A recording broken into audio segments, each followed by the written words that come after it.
남자가 능력이 있으면 여러 명의 첩을 거느릴 수 있는 것이죠. 그리고 그것이 어떻게 보면 자랑이었고 자연스러운 문화였습니다.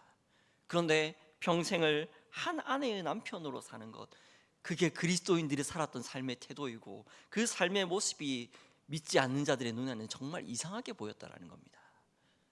야, 너 남자 아니냐? 라는 말을 들을 수 있는 그런 모습이었다라는 것이죠. 그런데 복음 때문에 다른 삶을 사는 겁니다. 성경의 가르침 때문에 한 아내의 남편으로 사는 것이 자연스럽다라는 겁니다.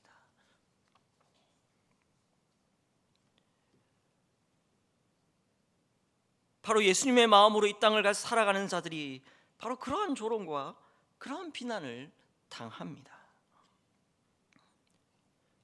이상한 자들로 여겨집니다.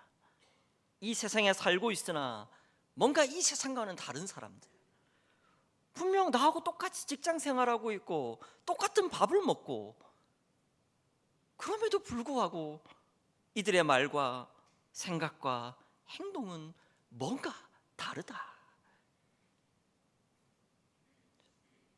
그런데 그 다르다라는 것을 이 세상은 칭찬하지 않습니다.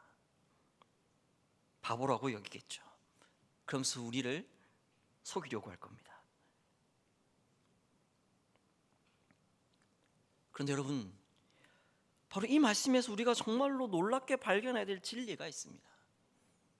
바로 세상은 이런 우리의 삶, 예수님과 같은 마음으로 이 땅을 살아가려 하는 이런 우리의 삶에 대해 질문을 가지더라는 것입니다.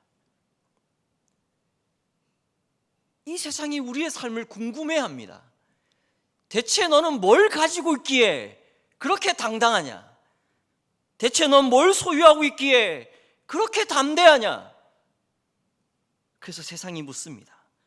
베드로전서 3장 15절, 너희 마음에 그리스도를 주로 삼아 거룩하게 하고 너희 속에 있는 소망에 관한 이유를 묻는 자에게는 대답할 것을 항상 준비하되 온유와 두려움으로 하고. 여러분 잘 보십시오. 교회가 세상을 향해서 야, 내 얘기 좀 들어봐라, 내가 진짜 좋은 걸 가지고 있다, 소위 광장에 나가서 외치지 않습니다. 세상이 예수 그리스도의 마음으로 이 땅을 살아가는 성도들에게 찾아와 묻습니다. 대체 너로 하여금 이러한 삶을 살게 하는 소망이 무엇이냐? 대체 무엇이 너로 하여금 이러한 삶을 살게 만드냐? 너는 지금 눈물을 흘려야 하고 실패로 말미암아 좌절해야 하고 낭망에서 쓰러져서 어떠한 소망도 없이 완전히 실패자로 넘어져야 하는데 너는 무엇 때문에 그렇게 다시 일어나냐? 그리고 웃고 있냐? 비파 가운데서도 주의를 지키려 하고 예배의 자리를 포기하지 않으려 하고 예수 그리스도의 이름으로 이 땅을 살려 하는 그 삶을 너는 대체 왜 포기하지 않느냐? 당장 내 앞에 죽음이 찾아옴에도 불구하고 한 번도 교회가 광장에 나가서 소리친 적이 없습니다. 물론 바울 사도는 사람들이 많은 모인 곳에 찾아가서 복음을 전했습니다. 그런데 바울 사도가 늘 언제나 복음의 첫 번째 대상으로 삼았던 자들은 유대인들입니다. 오늘날 교회는 크게 오해하고 있습니다. 광장에 나가서 더 많은 사람들에게 큰 소리로 외쳐 예수님을 전해야만 한다고 생각합니다. 그런데 정작 세상이 우리에게 묻지 않습니다. 대체 내 소망이 무엇이냐? 왜 그럴까요? 세상이 보기에 우리의 삶이 세상과 전혀 다를 바가 없기 때문입니다. 세상이 보기에 우리에게 궁금증을 찾을 만한 삶의 모습이 발견되지 않기 때문입니다.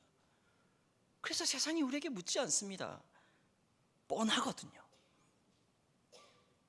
어떻게 보면 기복신앙에 물들어 있는 교회가 이 세상과 전혀 다를 바 없는 형태와 모습으로 놓이게 된 이유 때문 아닐까요? 그러나 베드로는 분명하게 외칩니다. 너희 속에 있는 소망에 관한 이유를 묻는 자들에게 세상이 우리에게 소망의 이유를 묻는다라는 것입니다. 그건 다른 데서 나오지 않습니다. 바로 우리가 그리스도의 마음으로 고난을 대하기 때문입니다. 그리스도의 마음으로 우리에게 남아있는 육체의 때를 살려 하기 때문이고, 그리스도의 마음으로 이전 일을 돌아보지 않고 옛사람으로 돌아가지 않고 이미 우리에게 주신 생명으로 이 땅을 살려 하기 때문입니다. 바로 그러한 삶을 향해 세상이 우리에게 소망의 이유를 묻습니다. 이 말씀을 준비하면서 제 마음속에 이거 너무 비장하다, 마치 전쟁을 앞두고 있는 군사들에게 한 장수가 마음을 다잡으라, 굳게 하라 라고 하며 목숨을 내어고는 그 전쟁에 나가는 군사들을 향해 가졌던 그 비장한 말과 같은 느껴졌습니다. 그런데 여러분, 이 베드로의 편지를 받았던, 이 편지를 쓰고 있는 베드로의 마음, 또한 이 편지를 받고 있는 성도들의 마음은 어떤 마음이었을까요? 물론 비장함도 있었을 것입니다. 왜요? 그 고난으로 말미암아 죽을 수도 있기 때문입니다. 그런데 여러분, 과연 베드로는 어떤 마음으로 이 편지를 썼고, 또한 이 베드로의 편지를 받는 성도들은 어떤 마음으로 이 편지를 받았을까요? 기쁨입니다. 기쁨입니다. 나 같은 자가 예수 그리스도라는 그분 때문에, 그 예수님 때문에 내가 이 땅에서 고난을 받을 수 있다니, 나같이 아무것도 아닌 자를 통해 하나님이 그 천국의 소망을, 하나님 나라의 소망을 묻는 자들에게 말할 수 있도록 해주신다니. 실제로 사도들은 예수님의 이름 때문에 능력받는 것을 기뻐했습니다. 즐거워했습니다. 분명 이 베드로는 이 편지를 쓰며 마음속에 분명 비장함도 있었을 것이나 베드로는 기뻐했을 것입니다. 왜요? 함께 이 마음을 나눌 수 있는 교회가 있고 성도가 있으니까요. 이 편지를 받는 성도들 역시, 교회들 역시 베드로와 함께 그렇게 기뻐했을 것입니다. 왜냐하면 이런 부당한 고난을 당하는 자들, 심지어 죽음의 고난을 당하는 자들, 이들에게는 분명한 약속이 있기 때문입니다. 베드로는 4절에서 그 말씀을 한 이후에 분명한 약속을 주고 있습니다. 바로 5절과 6절 말씀입니다. 5절 말씀을 보시면, 그들이 산자와 죽은 자를 심판하기로 예비하신 이에게 사실대로 고하리라 라고 말씀합니다. 이 5절은 조금 난해한 본문이긴 한데요, 하나하나 풀어보면 5절에 나오는 이 그들은 바로 교회를 핍박하고 조롱하는 자들을 일컫습니다. 그런데 그들이, 그 핍박하는 자들이 산자와 죽은 자를 심판하시는 분, 바로 우리 하나님 아버지시죠. 그 하나님 아버지 앞에서 사실대로 고하게 된다라고 말씀합니다. 이 말씀은 뭐냐면, 지금 이들이 말로 교회를 핍박합니다. 조롱합니다. 비웃습니다. 그리고 때로는 행동으로 교회를 핍박하고 죽음의 고통에 이르게 합니다. 그런데 반드시 이들이, 우리를 비웃는 이들이, 조롱하는 이들이, 죽음으로 위협하는 이들이 산자와 죽은 자를 심판하실 하나님 앞에서 자신들이 했던 모든 말을 사실대로 고하게 될 날이 반드시 있다라는 것입니다. 즉 하나님의 심판대 앞입니다. 하나님의 심판대 앞에서 자기들이 했던 말, 자기들이 품었던 생각, 또한 자기들이 몰래 했던 행동, 그 어느 것 하나도 하나님 앞에서 숨기지 못하고 낱낱이 다 말하게 될 것입니다. 그리고 자신들이 한 말과 행동에 대해 하나님이 그들을 반드시 심판하신다라는 겁니다.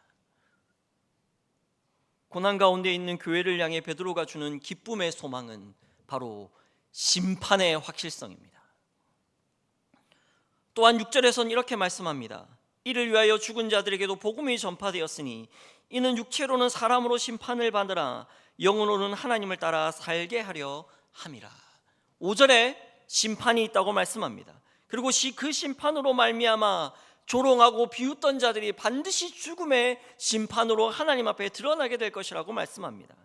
근데 6절 말씀을 보십시오. 여기서 죽은 자들이라고 나옵니다.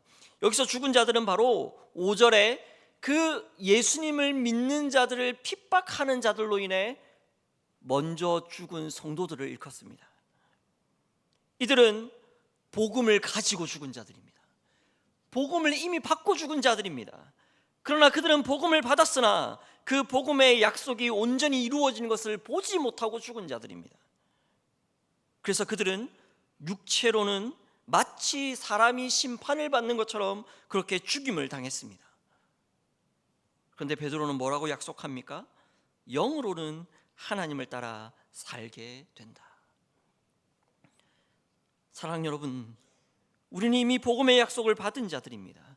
근데 마치 우리의 눈에 보기에 이 복음의 약속이 아무 힘이 없는 것처럼 보입니다. 소위 죽어서 천국 간다라는 것, 소위 죽어서 예수님의 위로를 얻는다라는 게 우리의 손에 전혀 잡히지 않다 보니 그게 무슨 소망이고 그게 무슨 위로냐라는 반문이 분명히 우리에게 생길 수 있습니다.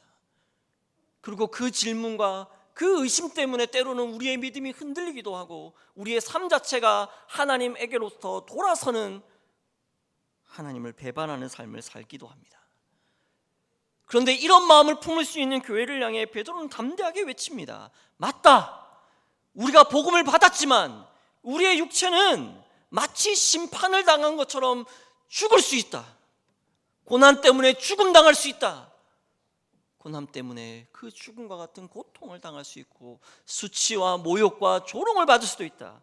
그래, 예수님처럼 그렇게 죽을 수 있다. 그러나 잘 기억하십시오. 그 복음이 우리에게 약속하는 것이 무엇입니까? 영으로는, 여기서 영으로라는 말은 하나님의 영이라는 뜻입니다. 그 하나님의 영으로 말미암아 우리가 살게 된다.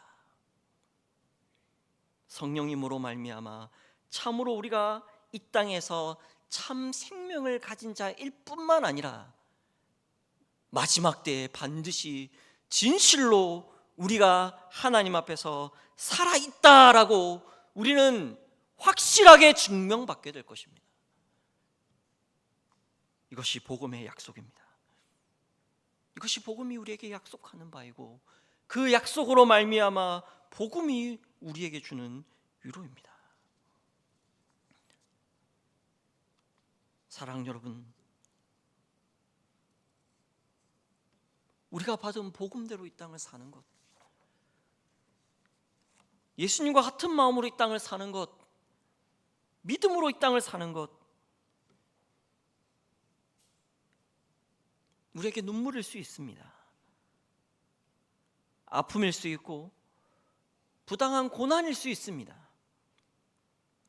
모욕과 수치와 조롱이 있을 수 있습니다. 그러나 잘 기억하십시오. 바로 그러한 삶 가운데에 세상이 먼저 우리에게 소망의 이유를 물을 것이며 또한 더불어 복음이, 예수님이 그 성령님을 통해 처음으로 우리에게 생명이 있음을 보증하십니다. 바로 이 약속을 믿고 그리스도와 같은 마음으로 이 땅을 살아가시기를 바랍니다. 이 약속의 확실함은 우리 예수님께서 이와 같은 삶을 사셨다라는 것으로 먼저 우리에게 그것을 보여줍니다. 본이 없는 것이 아닙니다. 자치가 없는 게 아닙니다. 우리가 걸어가야 할 그 삶에 앞서가신 분이 없는 게 아닙니다. 베드로전서 3장 18절에서 베드로는 확실하게 약속합니다.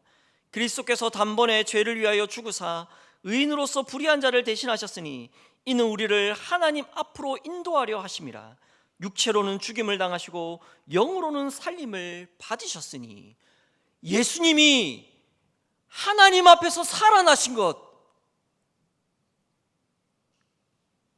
그분의 부활이 우리 앞에 확실한 증거로 남아있다는 것입니다. 2장 21절 말씀, 이를 위하여 너희가 부르심을 받았으니 그리스도도 너희를 위하여 고난을 받으사 너희에게 본을 끼쳐 그 자취를 따라오게 하려 하셨느니라. 예수님이 우리가 살아가야 될 삶의 본이라고 하십니다. 자취라고 하십니다.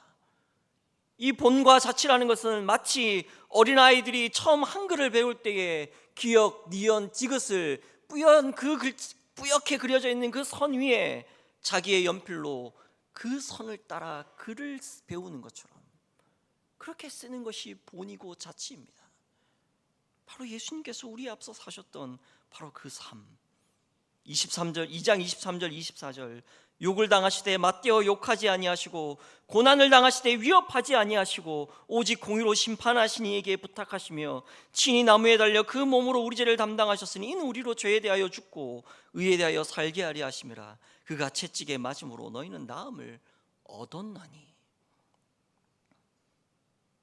욕을 당하시되 맞대어 욕하지 아니시고 고난을 당하시되 위협하지 아니하시고 오직 공의로 심판하신 이에게 부탁하시며. 기도의 자리에서 우리는 예수님과 같은 마음으로 하늘 아버지께 부탁해야 합니다. 여기서 부탁한다라는 것, 우리 전부를 의탁한다라는 의미입니다. 전부를 내어 맡긴다라는 의미입니다.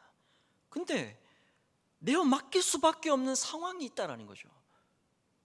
만약에 우리의 삶에 하나님께 내어 맡길 게 없다면, 이미 모든 삶이 내가 준비한 돈과 내가 예비해 놓은 어떤 삶의 상황과 정황과 권세 있는 사람과 어떤 사람과의 관계 속에서 모든 것을 철저하게 내가 준비하고 있다면, 예비되어 있다면 과연 우리가 하늘 아버지께 우리의 삶을 의탁할까요? 이 시대의 가장 큰 불행은 우리가 하나님을 믿는다 하며 그분을 우리의 가장 좋은 아버지로 믿지 않는다라는 사실입니다. 그리고 그 사실은 우리가 우리의 삶을 기꺼이 그분에게 의탁하지 않는다라는 것이죠. 오히려 우리는 돈을 신뢰하고 더 튼튼한 직장을 신뢰하고 우리가 가진 부동산을 신뢰하고 내가 만나는 사람들을 더 신뢰합니다. 그러니 우리는 기도의 자리에서 우리의 전부를 하나님께 잘 의탁하지 않습니다. 그 결과 우리는 욕을 당하면 맞대어 욕합니다. 고난을 당하면 모든 수단 방법을 가리지 않고 위협합니다. 그러니 우리의 삶 속에는 그리스도의 자취가 남지를 않습니다. 그 결과 세상이 우리에게 소망의 이유를 묻지 않습니다. 왜요? 세상하고 교회하고 똑같거든요. 살아가는 방식이 똑같거든요. 아니, 때로는 우리에게 고난이 찾아온다 할지라도 세상의 고난을 대하는 것처럼 비슷하게 그 고난을 대하거든요. 기뻐하지 않습니다. 그 고난으로 즐거워하지 않습니다. 그 고난으로 말미암아 내 삶을 통해 그리스도가 드러나게 된다는 사실을 믿지를 않습니다. 세상과 똑같은 방식으로 고난을 대합니다.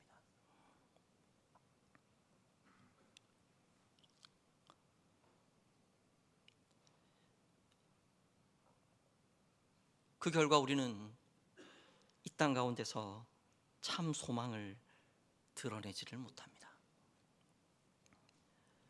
그러나 사랑하는 성도 여러분, 이미 우리가 예수님과 한 몸 된 자들이란 걸 기억하십시오. 이미 그분이 우리 안에 계시며 성령 하나님은 끊임없이 우리 옆에서 우리를 권면하시고 우리 옆에서 끊임없이 말씀하십니다. 그리스도와 같은 마음으로 무장하라. 그리스도와 같은 마음으로 고난을 대하고 그리스도와 같은 마음으로 소망의 이유를 묻는 자들에게 그것을 대답할 말을 준비하라.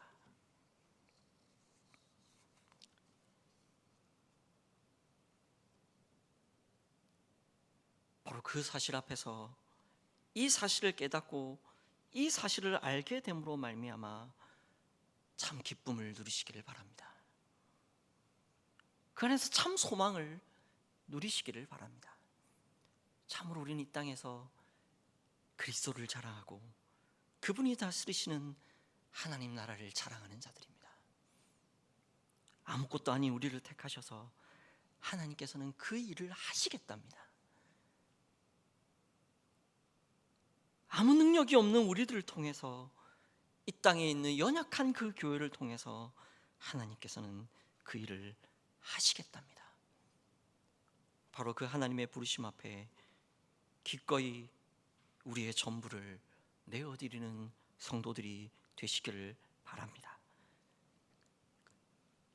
그리스도와 같은 마음으로 무장하여 그 고난을 대하셨던 그리스도의 마음을 기억하며 그리스도와 같은 마음으로 고난을 대하시고, 또 그 그리스도와 같은 마음으로 이 땅 가운데서 소망의 이유를 묻는 자들에게 참 소망을 말할 수 있는 그 말을 준비하시는 우리 성도들의 삶 다 되시기를 주님의 이름으로 축원합니다.